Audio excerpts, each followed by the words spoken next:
Da da da! What's my good cheer? Welcome, everybody. Let's give YouTube a couple of minutes, get those notifications out, let people know that I've gone live in the meantime.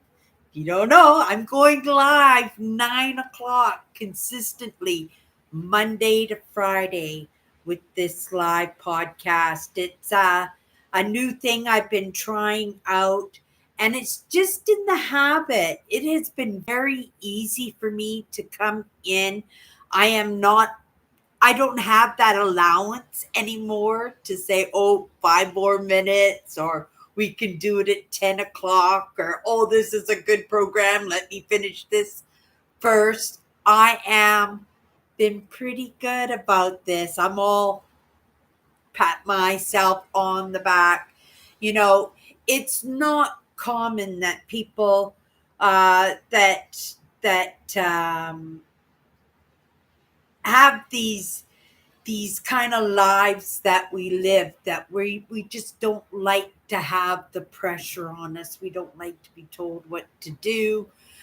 We will put off every difficult task that we can think of, right? Just because it's difficult, right? And lots of us, we give ourselves that credit, and we should have that consideration for us when we have those difficult lives, those difficult experiences. So it makes sense that we don't want to do difficult things. We don't want to push ourselves into doing things that we don't want to do. But it is a kindness to ourselves, even in the moment when it's not comfortable, right? That you're not particularly having the best time ever in the moment, that you can still absorb something. Whether I'm editing video right now for I'm Wednesday, I am posting my last part that I just came off of my vacation. And, I get to not just reminisce and re-experience the trip for myself. I miss a lot of stuff because I'm so exhausted from the environment that I'm in, and in the multitasking and the problem solving, and in just being spaced out by Mother Nature, that I miss a lot. And so I'm really, really grateful that, being a YouTube creator, that I get to film these experiences that I have, because they offer up lessons for me. I could see how exhausted and tired I was, but I remember how I felt in those moments. Like, I could clearly see, oh my goodness, Cindy, you need to sit down. No, you're not going to walk another trail, I'm thinking to myself. And yet that's what I'm doing. And yet the way that I pace myself, because I stop and I'll sit on a bench or a rock, or on the boardwalk, and I'll stare off a beautiful landscape for 5 or 10 minutes, get up and do it all over again, right? So for me, that didn't seem like work. And yet I could see how exhausted and tired I was. Hello, Eugene. In a lot of this footage that I'm editing. And some of it was I'm talking and I'm not even coherent, in all honesty. I'm just like I'm just exhausted. But I remember those moments of doing those filming clips, and in those moments at those landscapes that I was sitting in, and the experience that I was having. And the experience I was having was absolutely contradictory to what I was seeing when I was going back over my footage. And so when I say, it might look like I'm really exhausted and not having a good time, I was having the best time ever. And that's the honest truth. Oh, I'm sorry to hear that, Eugene. I hope your father is. He had a problem just a little while ago, too, didn't he, Eugene? Is this something ongoing that that happens to him on occasion, that he has these issues? Because I remember you saying something not too long ago, maybe a month ago, that your father had a bit of an issue too going on. Well, I hope he's okay, Eugene. I'm sorry to hear that. Right, sending off some good cheer to your dad that he's gonna be feeling better right away. Yeah, dry skin infection. I know sometimes I get those dry nose. Right now I'm using cream on my nose because it looks like a summer burn. The skin's all peeling off, and it's because of the weather changes outside. And then my skin's really dry, and I could just, it's like peeling off that summer burn. You know what I mean? Big sheets like this. I don't know. So I started using cream. I'm not somebody who usually uses products on their nose or on their skin in general. I don't even put bug spray on. Bugs don't like me anyway, right? And I keep saying the bugs don't like me, but all the animals love me in all honesty. But I don't think the bugs, right? They're polite. They don't eat me. They don't. They don't. I don't get a lot of mosquito bites or anything. Even when I went on this last trip, I was swatting flies constantly, and black flies, they'll bite and everything. And, I really expected to be just kind of pocked up with the bug bites and the mosquito bites. Believe it or not, it was already cooling off in the fall, and there were still scragglers, still survivors in the mosquitoes. And yeah, I know, I could tell in the footage. I got a couple of good blistery ones on my cheek and a couple on my arms and on my hands. But it didn't bother me at all. You know, I've never been that squeamish about the mosquitoes. And like I said, usually the mosquitoes are pretty polite. I don't usually get tore up too much by the bugs when I go out in the woods. Even with the ticks, I used to go through these farm fields, and I would traipse through them, and you would expect that I would have been absolutely covered in ticks. And yes, I got ticks, but but not like I should have. Like my legs should have just been covered in ticks, like hundreds of ticks, the way I went through farm fields and stuff. Right. But again, it's a lot of it. What you think about is realize, my sisters see bees and even ladybugs and stuff. They freak right out and they go into kill mode, right? Or they try to get out of the vehicle or get out of that room or get out of the neighborhood. They really do not like the bugs and stuff. And I'm just like standing there going, what's going on? Right? Like, even in editing my video, and that'll be up on Wednesday, I had to share my picnic table with a wasp that wanted my breakfast. So I opened him up a container of applesauce, and it kept him content. But I think this way, right? I don't have a problem with other animals. When I'm out camping or when I'm out in the woods and stuff, I don't think of the dangers of the wildlife, right? I worry now about chipmunks opening up my peanut butter jars, right? But I never worry about the safety of, lions and tigers and bears. I don't think that way. And because I don't think that way, what you think about is realized right, I'm usually pretty safe. I'm always safe. It's even, up until recently, the middle of the night, I would walk down back alleys, dark, pitch black, no lighting, back alleys, and not even think of it. And never, ever once got bothered by anybody. A couple of times, maybe I got spooked by the canners. The canners are the guys that go into the bins at night and they look for beer cans and stuff so they can turn for a refund. Sometimes I get spooked by them if they jumped out of a bin or something that I was walking down a back alley. But I always made a point of stopping and saying hello. And I've had some amazing conversations with canners, and they are hard workers. Like, they put in a lot of hours for the few dollars that they put in their pockets every day. And they're good guys too, right? We just look at them because they're garbage picking. I remember my first apartment. Oh my goodness, my whole apartment was furnished with garbage pickings, right? Furnished my whole place. Yeah.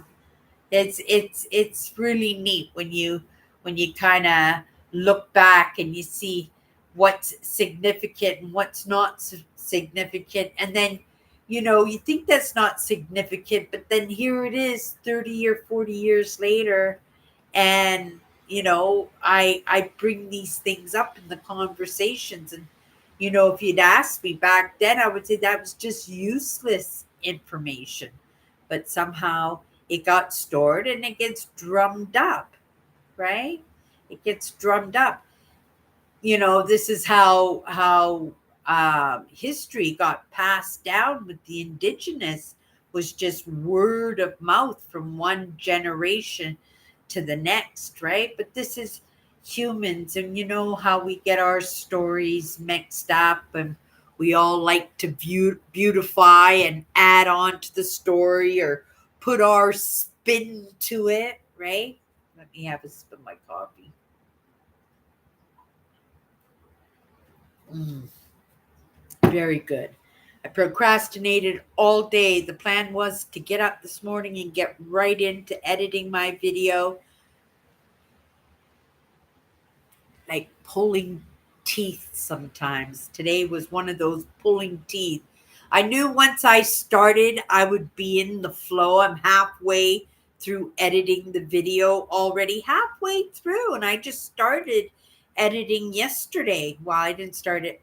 Yeah, I started editing yesterday when I got it into my program. So I'm pretty happy that I stayed accountable to that. But today it was like pulling teeth, and I didn't want to get into it. And then I said, "Oh, you got an hour before you." Well, I did that every hour since like 10 o'clock. So, oh, you got all day to do that. You could start it at 2, and you got 4 hours, and then you could start it at 5, and then you got 4 hours. And I started at 8, and I just got it started. But I was able in that hour to get almost all the footage because all I had to do was proofread it. That's how good of a job that I did last night and downloading it all in the sequence that I did. And that was tough because it's hard when you're using two cameras because they're in two different folders and stuff. So you're looking for stuff. What was next one? And oh, I went back to that camera, and oh, it was just right. But once it's all there, it's just easy. Right now, I'm just proofreading and then just trying to chop up some of that stuff that that you guys will go back to watching Price is Right. Because I bored you to death with something just that I'm absorbed in. So I'm trying to just trim it up in the right spot so you're not watching a 2 or 3 hour video. I'm going to try and keep it under an hour. It'll be just under an hour if I can. I haven't cut anything out of it now. So right now it's about 1 hour and 8 minutes. So we're going to see if we can get it to 50 minutes. That would be absolutely amazing. But I haven't cut much out yet. Right? I just figure you guys will just fast forward through it if you're not into the walks or anything. The main trail that I did that one day that was supposed to go into this video, I was on it for quite a while, so I just thought, well, that would be a good one just to put in the walk with me, Cindy Jean. So that'll be a separate video altogether. So that was able to take a good half hour, 40 minutes out of this one that I'm editing for Wednesday.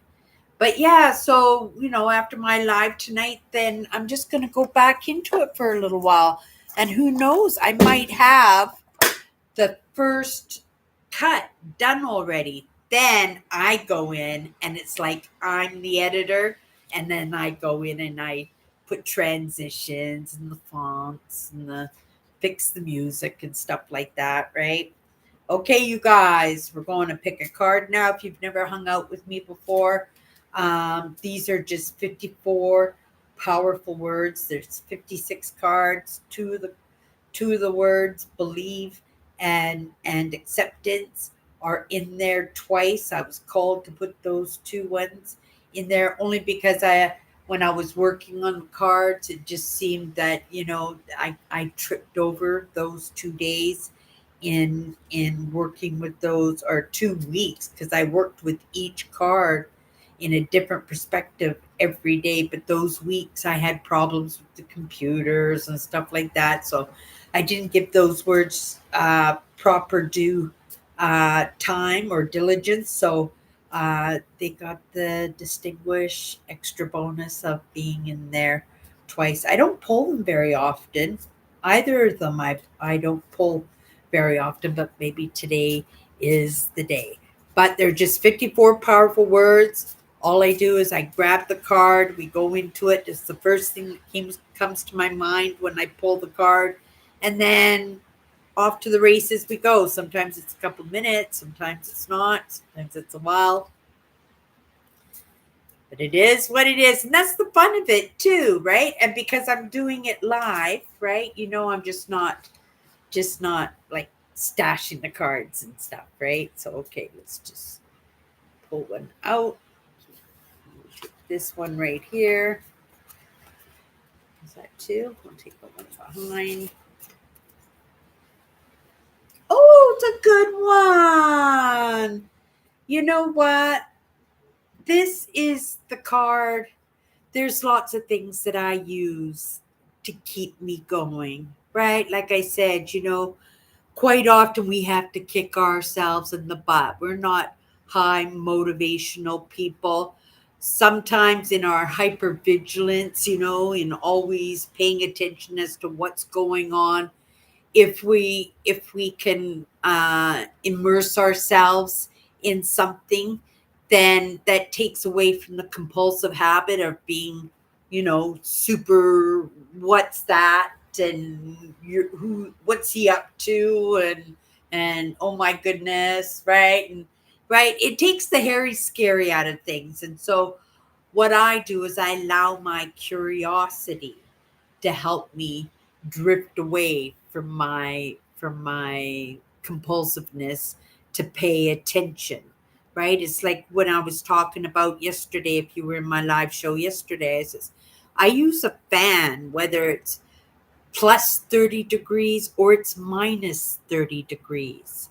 I use that fan, but I don't necessarily use the fan for to keep cool.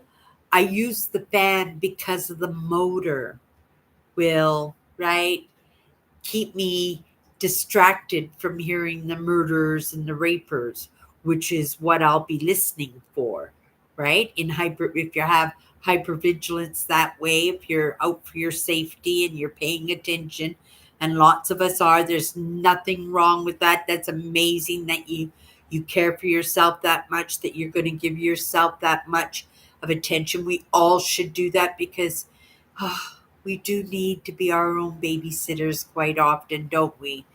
And I know for myself, I wasn't always the best babysitter in the whole world, right?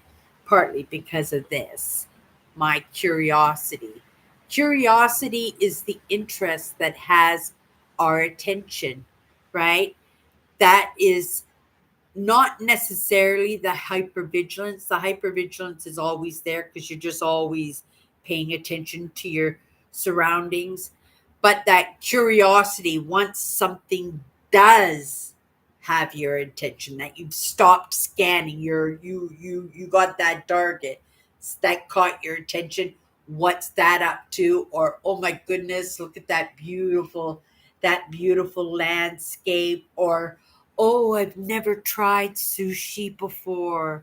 And this is an opportunity to get free din din. And if I don't like it, right, no loss to me because I didn't pay for it.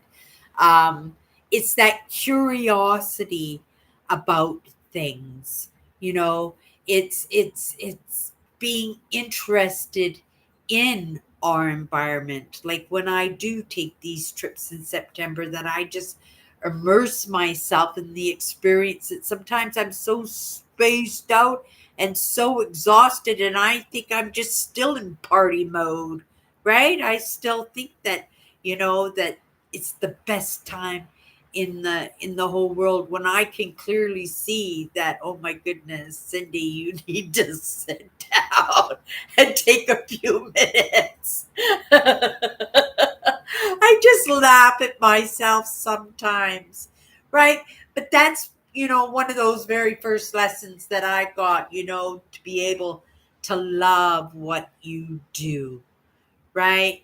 To be that tired and to work that hard and be that exhausted and to still consider it the best time ever, right? It's because I love it, because I immerse myself in my environment. That, well, if you're hanging out with me and if you've watched any of my um, provincial park tours, I love the mushrooms. And when we go for these walks, I'll go, oh, I got to take a photo. Oh, got to take a photo, right? Because I love beautiful landscapes, and beautiful landscape will catch my attention every single time. A bird or a squirrel coming across my path will catch my attention. A big gust of wind, right? These are things that are in our environment. And yes, our hypervigilance is paying attention, but it's when we stop in what's got our attention. And that takes curiosity, right? And maybe the hypervigilant feeds into that a little bit, because, we might not have noticed that and been curious about that. But I tell you, uh, nobody will find an opportunity better than somebody who's very hypervigilant and is very aware of their surroundings. Don't ask me about names and addresses and stuff like that. I'll be totally clueless. But this day and age, you don't really need to, do you? Right? We have our phones. We'll just ask Google the question. We'll just ask Google to take us there, and they'll have our little map, and we'll just, right? We'll be there in a few minutes. And that's the thing, though. These are the kind of things that can easily make us dependent, right? Codependent on technology. And that's a really serious and quite possible scenario going down the road, right? We're still brand new. This digital age has just been around for like 20 years. So it's quite possible that we have quite probable that we have caused a few hiccups in our movement that way, that might stall us out or causes some issues. But somebody's got to take those first steps, right? And it just makes it so that us falling and making those mistakes and having those wrenches thrown into the scenarios and resolving those things, it makes it so that the next generation doesn't have to, right? Because somebody came before them and found the solution. And if they didn't found the solution, they found the problem. And that way, at the very least, the next generation or the next group can avoid that pitfall, right? And that's all helpful in the end. Curiosity is the interest that has our attention, right? When you have those questions. I Googled and I went into a little bit of AI mode this afternoon. Oh, I was looking. Did you know that Carl Jung and Ernest Hemingway died within a month of each other? And supposedly they had never met. They were in different fields. Carl Jung was in psychology, and Hemingway was in literature. Um, but but they lived at the same time. They were close in age. They were both deep thinkers and experts in their fields and in the circuit of popularity in their right, the conversations that are going on at the time. They were both prevalent at the same time, and yet they died within a month of each other. And guess what? It's really funny because when I first woke up to some of these ideas, right, I look at different aspects and I understand, like, how does numerology fit in, right? I see sequencing in numbers and stuff. But if the numbers matter, then my date of birth must matter somehow. My horoscope, right, might should matter somehow. And so I kind of researched a little bit about the numbers and the dates, right, and what was going on in 1961 that made it that, right? Cindy had to enter the world. And I couldn't find anything, and it was just kind of, the Cuba thing was going on. And um uh uh right, there was the NASA was getting close to getting ready to get up into space.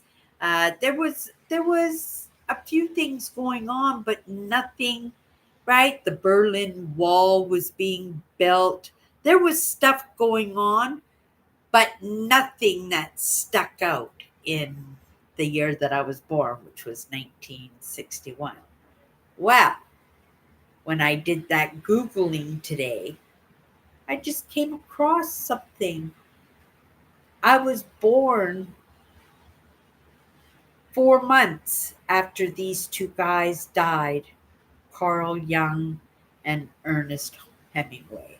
So I thought that was pretty cool, especially when for me at that time, I wouldn't have put two and two together, right? And now in this moment, I go, ooh, serendipity. But at that time, I wouldn't even known who Carl Jung was.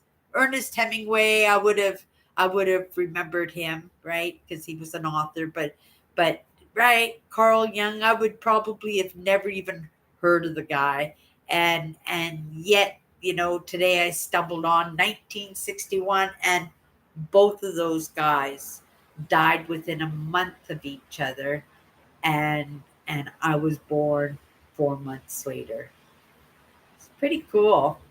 Yeah, pretty cool. Okay, you guys, makes you curious. Okay, you guys, I'm going to go back. I'm going to finish my rough cut in my editing, and then I'm going to go in and proofread and do my transitions and fix the music and the fonts and stuff. And then Wednesday, we'll get that uploaded. If I can get that done tonight and early tomorrow morning, right? That maybe we can go for a walk tomorrow if it's not raining. It's been a rainy, rainy day. Those rainy days are really waking me up to, oh my goodness, winter's coming.